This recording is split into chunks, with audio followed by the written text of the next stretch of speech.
Some of the most difficult writing I've done are public intellectual essays that address current political topics. Public intellectual essays speak to a wide audience and often grapple with controversial subjects. To participate in these larger conversations, which often upend popular assumptions about all kinds of social issues and ills, your style has to be clear, simple, and direct. The speaker you adopt must be opinionated, but not polarizing. And that's a narrow line to walk. The first time I wrote such a piece for Ms. Magazine, the editors took me through 5 revisions. And these weren't the kind of revisions where I was asked to tinker with word choice or the order of a couple of paragraphs. No, these revisions they wanted were global. They were extensive and difficult. The editors pushed me hard, and I found the assignment difficult to write. I wrote several drafts of just the opening sentence for my Ms. Magazine article, Extreme Makeover, Feminist Edition. This essay is about the co-opting of the language of empowerment by those who sell plastic surgery procedures in the United States. And this is the first draft of my first sentence. America is in the throes of makeover madness. Now, I liked this opening because it was short. It had punch. It also alluded to popular culture and drew on the pleasing alliteration of makeover madness. The editors at Ms., however, pointed out that America couldn't be in the throes of anything since America is an abstraction. And since my article focused on plastic surgery, the word makeover was just too broad. The editors also felt that the words throes and madness created a sensational tone that wasn't serious enough. They wanted me to grab the reader's attention, but not to trivialize my subject. So I listened, and I tried again. I wrote a sentence that I felt was more specific and more serious. Alex Kaczynski, a New York Times reporter and author of the book Beauty Junkies, has called Americans' preoccupation with cosmetic surgery the new feminism, an activism of aesthetics. Now, with this new opening, I tipped my hat to the New York Times, a sober publication known for not trivializing its topics, and I started to get at what I intended to argue, that plastic surgery is not a new feminism, but a commercial product that is marketed with the language of feminism. The editors still weren't sold. They asked me to rework my opening yet again. That's because I'd started off by quoting another writer, and that made me, as the author of the essay, all but invisible. My editors also said, and rightly, that I hadn't established my topic in a clear and convincing way. If anything, I was coming from the side, concealing my intentions more than revealing them. So it was back to the drawing board. My third attempt started to get closer. I wrote, across America this spring, bedrooms are undergoing facelifts. Straight guys are opening their queer eyes, and cars are getting pimped. Yet the female body is enduring the most dangerous and painful of makeovers through a new phenomenon of cosmetic surgery sold as entertainment.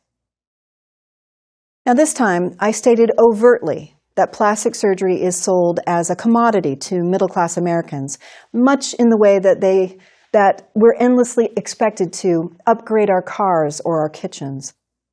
I also made clear that proponents of plastic surgery concealed the dangers of what it means to upgrade flesh and blood bodies. The Ms. Magazine editors thought this intro was better, but they also said, this time I had cast my net too wide. They didn't want me to go off track, taking readers into bedrooms or referring to unrelated TV shows such as Pimp My Ride and Queer Eye for the Straight Guy. What they liked, though, was that I'd quoted directly from the language of popular culture. After all, my article was going to reveal how plastic surgery vendors appropriate phrases from the women's movement to sell the idea that having cosmetic surgery is a personal choice, one that leads to empowerment. Okay, I was getting closer. So I made myself another pot of coffee, and I tried again. My second to last revision was this. In the past few months, alongside grocery store checkout aisles, In Touch magazine has proclaimed Ashley's had more surgery, while Star has promised to reveal Hollywood's secret surgeries. Okay, so this time I made sure to zero in on how pop culture spins surgical procedures to middle-class consumers, especially to middle-class women. That's why I chose to quote magazine covers from grocery checkout aisles. But as my grandfather used to say, close only counts in horseshoes and hand grenades. So while the editors were on board with quoting popular sources, they wanted me to find an advertisement that wielded the language of choice and of empowerment. They wanted my opening example to speak directly to my article's focus, the promotion of plastic surgery. At last, I arrived at the final version of my opening sentence, and here it is. This spring, Sideways star Virginia Madsen became a spokesperson for Allergan, Inc., the maker of Botox, as part of the company's latest campaign, Keep the Wisdom, Lose the Lines. This sentence was the keeper. It's serious, I wasn't being cutesy, it's on topic, and it provided a concrete example. Also, this particular opening demonstrated how plastic surgery vendors take the language of liberation and use it for their own ends. That is, the makers of Botox were suggesting that older women are wise, but don't need to show it through their wrinkles. And now that I had finally made my argument crystal clear, this lead-in paragraph that followed my first sentence reinforced my point. Here it is. Once considered clandestine and risky, cosmetic procedures are currently treated across a variety of media as if they were as benign and mundane as whitening your teeth. Advertisers, TV producers, publishers, PR personnel, and even physicians themselves are touting plastic surgery as an effortless, egalitarian way for women of all backgrounds to enhance their looks and stay young. Media sources now compliment potential customers as mature women who are smart, talented, and wise. Such women are supposedly savvy enough to appreciate their own wisdom. But then again, they should want to soften the telltale marks of how many years it took them to acquire it. I am not using these injectables to look 25, Virginia Madsen insists. I don't want to be 25. I just want to look like me. Now, whether you agree with me or not about the commercialized language of plastic surgery, what I'm getting at is that public intellectual essays are challenging to write. Public intellectuals must adopt the who, what, where, and when of a journalist without getting too bogged down in details. Their arguments must be supported with the texture of their research, but not with the whole encyclopedia of their knowledge.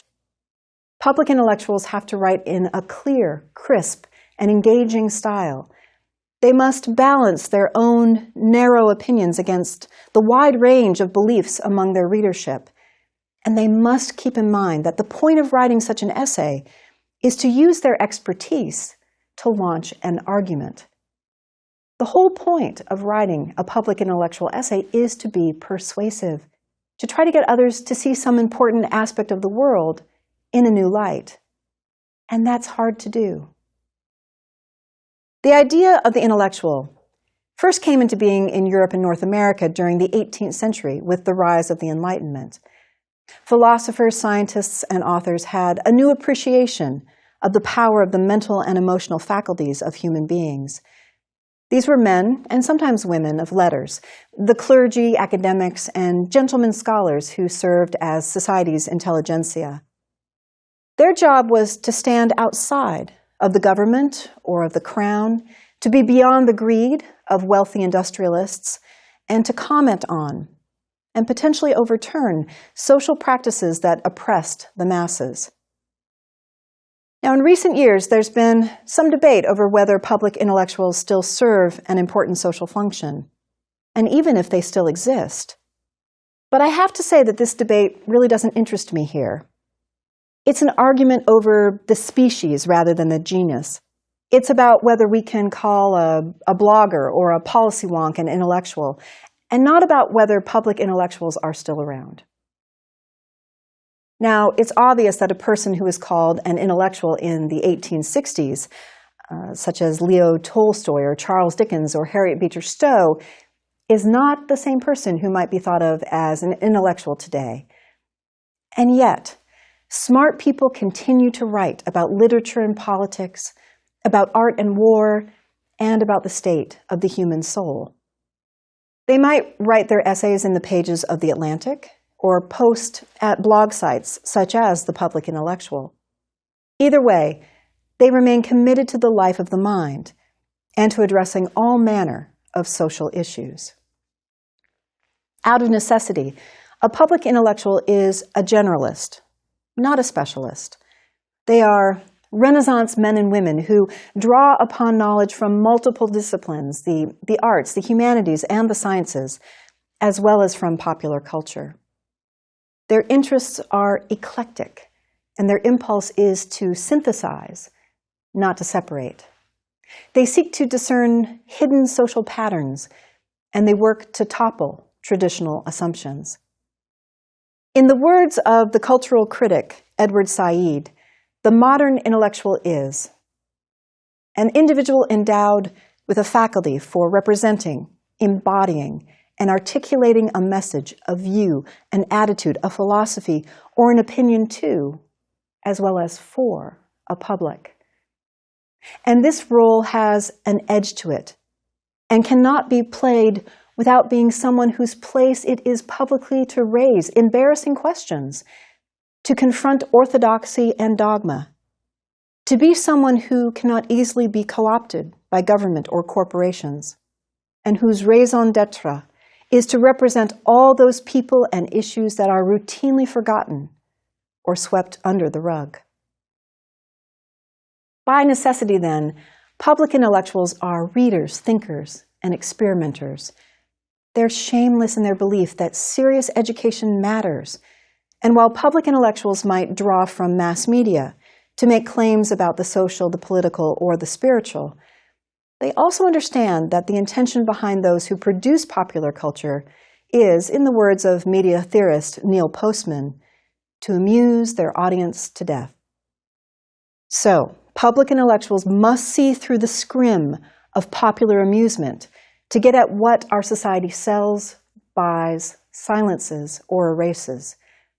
In this way, the intellectual is a little like a cultural sleuth, exposing the workings of ideology by asking embarrassing questions and giving a voice to the voiceless.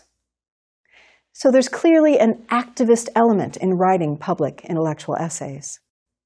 This insistence on using one's mind for the common good is directly related to the history of intellectualism. It comes out of that Enlightenment belief that a human's application of reason is the key for transforming a repressive or apathetic society. Early public intellectuals launched revolutionary arguments about how to make human beings the best they could be, despite the broken world around them. They include such progressives as John Locke, Jean-Jacques Rousseau, Thomas Jefferson, and Mary Wollstonecraft. Yet it's a 19th century writer, Ralph Waldo Emerson, who pioneered the form of the public intellectual essay in the United States. It's fair to say that Emerson was America's first public intellectual. He broke with traditional religious beliefs to formulate a theory of universal interconnectedness between an individual's soul and the surrounding unity of the world, or common heart. Emerson also championed self-reliance and educational freedom. He called these ideas the infinitude of the private man, and they were eventually housed under the umbrella philosophy of transcendentalism. It became an intellectual movement that included such other literary luminaries as Emerson's friend Henry David Thoreau, his neighbor Bronson Alcott, father to Louisa May, and fellow writers Nathaniel Hawthorne and Margaret Fuller. Over the course of his career, Emerson wrote and gave lectures that he then turned into essays. This probably explains why his writings have such a strong public voice. He first delivered them to live audiences, including such well-known essays as Nature, The Oversoul, Experience, and Self-Reliance. In the early 1840s, some of these lectures were gathered and published in two collections that launched Emerson's reputation as a great American philosopher. Now, Emerson's most celebrated essay is a lecture to the entering first-year class of the Phi Beta Kappa Society at Harvard University in 1837. Emerson called it The American Scholar. And I want to spend a bit of time discussing it for a couple of reasons. For one, The American Scholar is a formative example of the public intellectual essay. It's a piece with a civic purpose. Emerson meant to shake up people's ideas about the best forms of education and to persuade them that the nation was on the wrong cultural track. In addition, though, The American Scholar is a piece where Emerson's form fits his function. For just as he is writing and delivering a public intellectual essay, Emerson is also talking about the importance of intellectuals to the development of American thought and to the nation's future. In this essay, Emerson says, "We have listened too long to the courtly muses of Europe. And what is the remedy?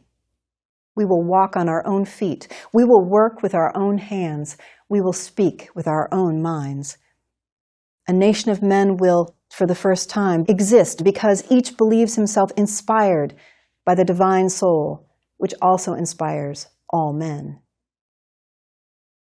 To achieve this new nation of men and women who no longer mimic the courtly muses of Europe, but instead forge their own ideas, Emerson calls on these Harvard boys in his audience to become collectively a figure he calls man thinking.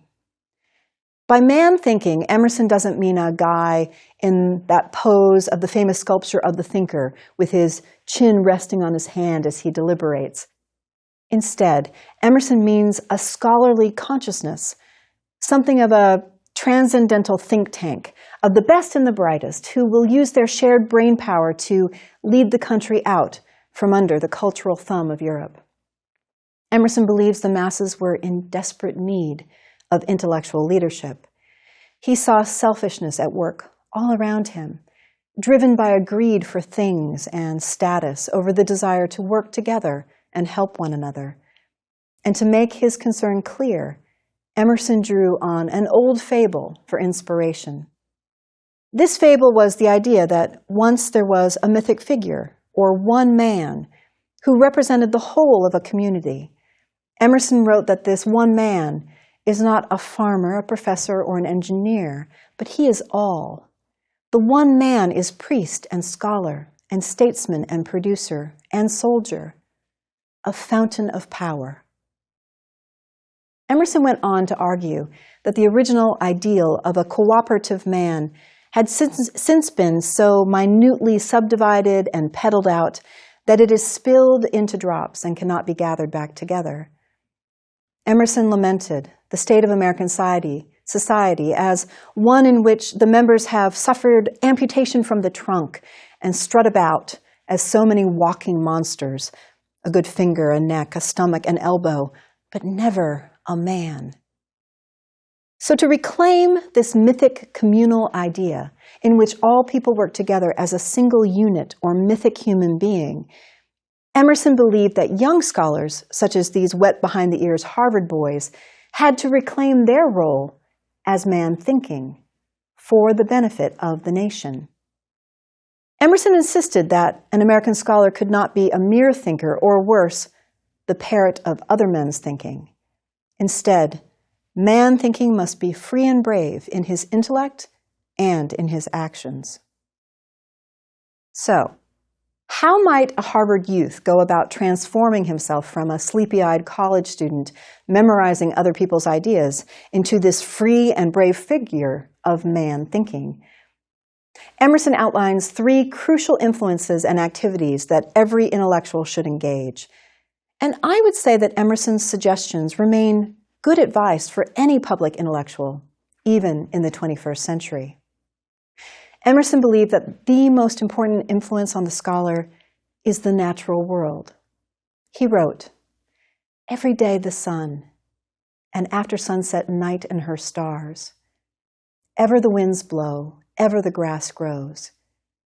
There is never a beginning, there is never an end to the inexplicable continuity of this web of God, but always circular power returning into itself. Therein it resembles the scholar's own spirit, whose beginning, whose ending, he never can find, so entire, so boundless." Emerson believed that God was located in all of nature, in the wind blowing and the grass growing. So in mentioning the web of God, Emerson actually meant a divine being or spirit that was not necessarily a Christian one. A 21st century scholar might not think about God and nature as Emerson did, but his key point is still a good one. Emerson was reminding public intellectuals that if they were to speak on behalf of their nation, they would have to engage human empathy. They must understand that they are bound to everything else in the universe and recognize themselves in the sun in night and in the stars. Or as Emerson put it, nature is the opposite of the soul, answering to it part for part. Its beauty is the beauty of the scholar's own mind. In other words, an individual intellectual is never just an individual. We are connected to everyone and everything else around us, and we must write as if we're thinking and speaking for all of humanity. Now, beyond gaining inspiration and a sense of humility from the natural world, Emerson also had two other pieces of advice for American scholars. Emerson believed the American scholar must honor the collective mind of the past. And where was this collective mind to be found? It was contained in all of those books upon books upon books held in libraries. Emerson wrote that inside these books, scholars of the past gave the world around them a new arrangement, so they were worth checking out. On the other hand, though, Emerson cautioned that books are only records of the past. When they were written, their authors were also a bunch of young men in libraries, just like Emerson's audience of Harvard College youths. And so each age, each generation must write their own books, must invent their own ideas. To be an American scholar, one had to be a thinker, not a bookworm. I would argue that any modern public intellectual would do well to listen to Emerson. What he's doing is railing against pedantry. He's pushing back against our inclination to regurgitate other people's ideas and call that originality or genius. Only when scholars write their own books can they be public intellectuals who stand outside of society and comment with perspective on its workings. The scholar's mission must be to advance human knowledge, not to summarize what's come before or even to accept what the world is like now. And that means a scholar must be brave and courageous in exposing hypocrisy, greed, and the abuses of power. In this way, Emerson reveals the inherent politics within any public intellectual essay, how these kinds of essays upset the cultural apple cart. An example of this appeared in Emerson's own life. A year after presenting his American Scholar lecture, he was invited back to Harvard's Divinity School to give a commencement address. This time, Emerson decided to take on the Bible. He discounted miracles and insisted that while Jesus was a great prophet and a great man, he was not God. Emerson's audience was not receptive. He was called an atheist and wasn't invited back to Harvard for the next 30 years. So, if a modern-day public intellectual's views on, let's say, racism or sexism or global warming insult people's ignorance, Emerson would say, "Let the comment boards light up." A public intellectual must be his own Cicero to his own Rome. His job is to shake things up, to say it like it is, and not necessarily to toe the party line. Okay. Emerson's third and final piece of advice for the American scholar was that he needs to be active. Public intellectuals have to get out there. They must be active, must do as well as think. Or as Emerson put it, life is our dictionary. In a way, Emerson made a claim for what we call today applied or experiential learning. Emerson believed that the scholar who is locked away in an attic and pays attention only to the shadows of the world found in writing, well, that's only a partial scholar. Scholars have to put down their books, or nowadays their laptops and phones, pull on their walking boots, and get out there on the street to talk with and work alongside real people. Otherwise, the scholar's ideas remain nothing but ideas, and they can become solipsistic. Thinking is but a partial act, Emerson believed. But if the scholar adds action to thinking, then it becomes a total act. In this way, Emerson was calling on public intellectuals to become activists. So when an American scholar combines all three of Emerson's influences, nature, books, and action, then he or she is truly a public intellectual or man thinking. He is the world's eye, Emerson said. He is the world's heart. And while these effusions might seem overly romantic, I believe that Emerson was onto something in how he tried to educate progressive thinkers. There's a reason why the American Scholar essay has been called our nation's intellectual Declaration of Independence. Emerson addressed nothing less than the freedom of the human mind and liberation from the tyranny of consumer culture, spoon-fed politics, big brother surveillance, and cookie-cutter principles. Emerson's teachings are radical, it's true, but the best public intellectuals are often radicals. Public intellectuals have to think outside of the box, and sometimes they have to break the box down altogether. Plenty of modern-day intellectuals reflect the kind of productive radicalism that Emerson advocated. In 2015, the novelist Salman Rushdie told graduates of Emory University that we misunderstand our right to free speech when we silence those who offend us. He was attempting to get students to feel empathy for others and to change how they engaged activism. Rushdie cited a decision at Mount Holyoke College to cancel a performance of Eve Ensler's play, The Vagina Monologues. Some students felt that defining women by their bodies was discriminatory to transgendered people. Rushdie said, "Now look, I'm in favor of good manners, but to equate good manners with the liberty to say what one thinks, even if people don't like it, is to make a false comparison. Ideas are not people. Being rude about an idea," he insisted, "is not the same thing as being rude about your aunt. So if you don't like the book, close the book. If you don't like the movie, don't go to see the movie. You are as free as the makers." Rushdie concluded, "They have the right to speak, and you have the right not to listen if you fear it will upset you. But what you don't have is the right to use your alleged offendedness as a reason to stop other people from speaking." In 2003, when the writer and filmmaker Susan Sontag spoke to the graduating class at Vassar College, she urged her audience to rethink the experiences of others, particularly those who don't have the first world privileges of most Americans. She told the Vassar graduates to imagine at least once a day that you are not an American.